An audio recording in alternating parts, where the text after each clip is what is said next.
Hello, and welcome to that special show. My name is Jim Hunter, and today I talk with artist Mark Hun and some views on conspiracy thinking. I think he makes some interesting points. What do you think?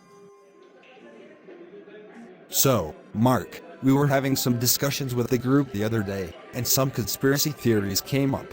You seemed to be very outspoken against conspiracy thinking, and came up with compelling arguments why conspiracy theories can be rationalized to be false. Would you care to reiterate those thoughts? Well, of course people can conspire to pull off nasty schemes, hiding them from the public eye, or simply being dishonest about what their companies present to the public eye, while in reality propagating a very different agenda, and then denying that this agenda even exists. There are plenty of examples of that. There is plenty of denial in politicians who have been dishonest about things one way or another. And certainly such things are not always so harmless either. But we were talking about big conspiracy theories, like 9/11 being an inside job, like reptilian overlords and the elders of Zion. That kind of stuff, that is not just science denial, it's crazy and outrageous, anti-Semitic and ultimately deeply xenophobic.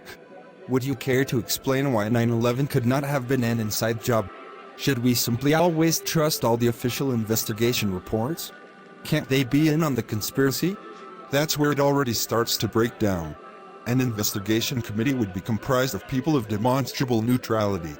People who hold principles. And these people, contrary to some conspiracy thinkers, actually exist, and they do so in large numbers too.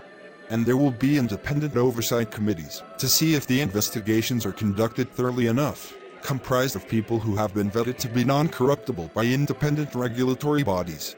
This is not naivety, this is reality. It is naive to think that everyone is in on something, except the victims of the conspiracy. It's victim stance thinking to think that way. Care to explain? As a measure of reality, do you think evolution is real?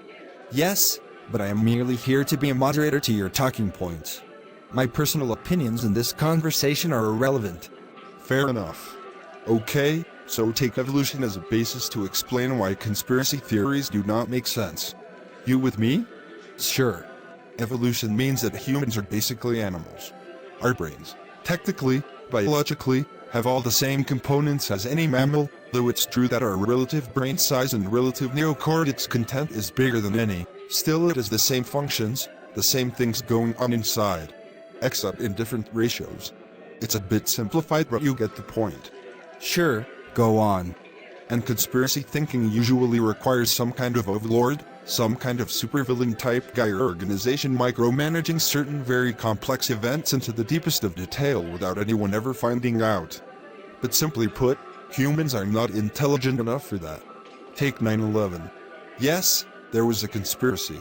A terrorist organization managed to train a few pilots and some crowd control operatives to keep the airplane passengers under control in order to hijack the airplanes and fly them into the Twin Towers of the World Trade Center in New York City. Basically buying some airplane tickets, board the planes and execute the plan. That short summary doesn't sound very complicated, does it? Certainly not if the prime motivator behind this scheme was a geopolitical, religious, philosophical one. That would get people on board like a cult, but I really do not intend to downplay religious movements as cults. That would be disrespectful. Anyway, the conspiracy theories go as far as the funding for the training of the pilots coming from the United States government, or the Mossad having paid Al-Qaeda to set up the plan, or there being controlled demolition involved, up to the BBC having been given a script to roll out during the live reporting of the event. But it makes no sense. There would be way too many people involved, and every person working in a large company knows how terribly badly people are capable to cooperate to begin with. Small groups, yes. Big groups, no. Many small project groups part of a very large organization inherently leads to big organizational and infrastructural disasters. Every single time. It's why office humor is so deeply recognizable. Information gets misinterpreted, there will be many delays in the line, key personnel being not available. I actually conceived a board game called Agenda Chess once, based on players playing project managers trying to get their projects finished before the other players, while having to use overlapping resources.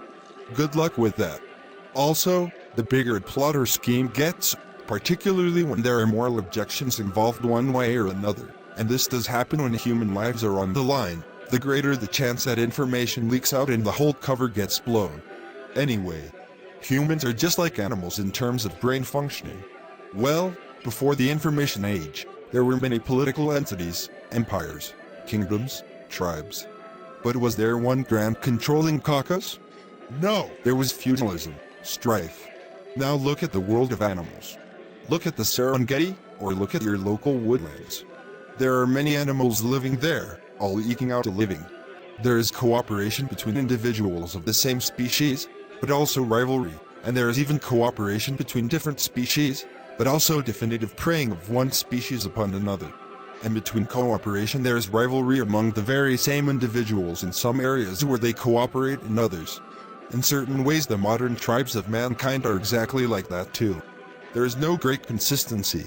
It's a dynamic mess, and the selection process of what passes to the next level is being determined by what survives another day, and what does not. Survival of the fittest. It has nothing to do with pre-planned micromanaged ploys and plots, even though certain ploys and plots do get into play, but these are all very temporary and short-lived, and certainly not grand schemes, as these cannot be properly controlled without ensured leaking of information through less reliable actors. All it takes is the very weakest link in the chain. And the more people are involved, the greater the chance that some individual will have nothing to lose or even on his or her deathbed decide to blow the whole thing open. Again, taking 9/11 as an example. A small numbers effort by a terrorist organization to get hijacked planes fly into high-profile buildings in order to wreak havoc on the Western world is actually a small group few actors involved plot. The conspiracy distraction was a nice side effect, but totally missing the point. But in current information age days, a conspiracy theory launched after a terrorist attack could very well be part of a coordinated effort to get more misinformation and confusion in the world. Better beware of that. Thanks. You gave me much to think about. You're welcome. If you don't mind, I could use a drink. Thanks for watching. I hope you got some inspiration out of this.